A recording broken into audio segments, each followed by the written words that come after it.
আসসালামু আলাইকুম প্রিয় ভাই ও বোনেরা, আপনারা সবাই কেমন আছেন? আশা করি আল্লাহর অশেষ রহমতে সবাই ভালোই আছেন। আলহামদুলিল্লাহ, আমিও আল্লাহর অশেষ রহমতে ভালোই আছি। আজকে আমি ঝিঙ্গে রান্না করব। তার জন্য এখানে ঝিঙ্গে নিয়ে এসেছি। আর এটা দেখুন ভেঙেই এনেছে, যে ঝিঙ্গেটা করা আছে নাকি বুড়ো হয়ে গিয়েছে। বুড়ো হয়ে গেলে কিন্তু খেতে ভালো লাগবে না। তারপর দেখুন কেটে নিয়েছি, মাশাল্লাহ সবগুলো ঝিঙ্গেই একদম কচি ছিল। এখন এটি ধুয়ে পরিষ্কার করে নিয়ে চলে এসেছি। এখানে আমি আলুও ছোট ছোট করে কেটে নিয়েছি। এটা আমি চিংড়ি মাছ দিয়ে রান্না করব। তারপরে দেখুন একটা ফ্রাই প্যানে তেল গরম করতে দিয়ে দিয়েছি কুচানো পেঁয়াজ, তারপর দিয়ে দিলাম কাঁচামরিচ। আসলে ঝিঙ্গা তরকারি ইলিশ মাছ আর চিংড়ি মাছ দিয়েই খেতে বেশি ভালো লাগে। তারপর দেখুন দিয়ে দিলাম স্বাদ মতন লবণ, দিয়ে পেঁয়াজ কাঁচামরিচটা কতক্ষণ ভেজে অফ ক্যামেরায় তারপরে দিয়ে দিলাম চিংড়ি মাছ।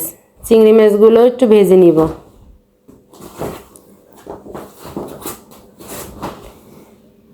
কিছুক্ষণ ভেজে নিয়ে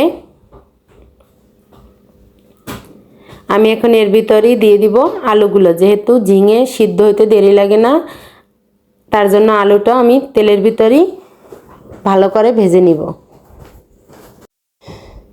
আর এভাবে চিংড়ি মাছ দিয়ে কে কে রান্না করে খেয়েছেন কমেন্টে জানিয়েন। এটা খেতে কিন্তু দারুণ মজা হয়েছিল। তবে দেখুন আলুটাও ভাজা হয়ে গিয়েছে। এখন আমি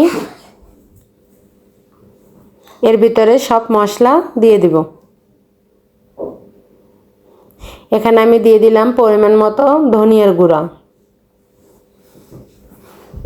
তারপর দিয়ে দিলাম পরিমাণ মতন হলুদের গুঁড়া, তারপর দিয়ে দিলাম ঝালের জন্য মরিচের গুঁড়া। ঝালটা আপনারা আপনাদের পছন্দ অনুযায়ী ব্যবহার করবেন। এখন এটা কিছুক্ষণ তেলের সঙ্গে কষিয়ে নিব।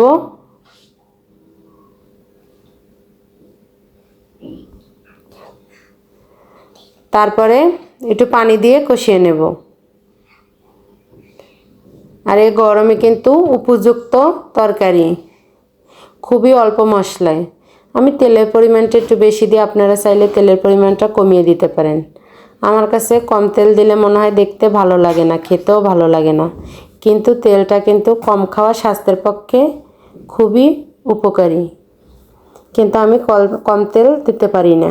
তারপর দেখুন আলুটার মশলাটা ভালো করে কষিয়ে নিয়ে এখানে কেটে রাখা ঝিঙ্গেগুলো দিয়ে দিলাম। দিয়ে ভালো করে মশলার সঙ্গে মিশিয়ে ভালো করে কষিয়ে নিব।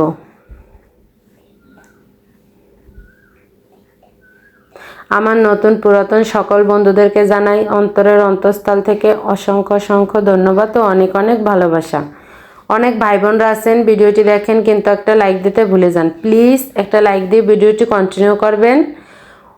অনেক আপুরা আছে অন্যের ভিডিওর মাধ্যমে আমার ভিডিও দেখে, তারা যে লাইকটা দেয় তাদের লাইকটা কিন্তু তাদের ওই ভিডিওর মাধ্যমেই যায়, আমার ভিডিওতে কিন্তু আসে না। আপুরা জানেও না। অনেক দিন অনেক আপুদেরই দেখেছি যে কমেন্ট ধরে, অন্যের ভিডিওর কমেন্ট ধরে কিন্তু ভিডিও দেখে, তারপর লাইকটা কিন্তু আমার এখানে আসে না। আপুরা হয়তো জানে না।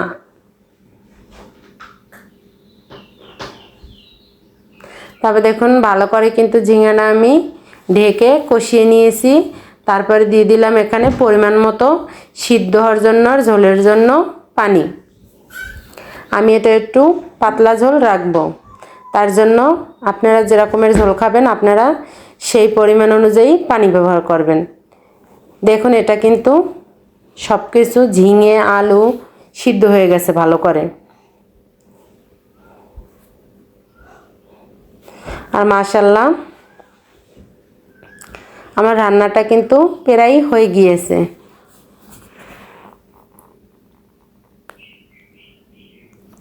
আমি এটা এখন নামিয়ে নেব। মাশাআল্লাহ এটা দেখতে যতটা সুন্দর হয়েছে খেতে কিন্তু দারুণ মজা ছিল। আবার দেখা হবে নতুন আর একটা রান্নার ভিডিও নিয়ে। ততক্ষণ সবাই সুস্থ থাকুন, ভালো থাকুন। সকলের জন্য দোয়া ও ভালোবাসা রেখে আজকের মতন আল্লাহ হাফেজ।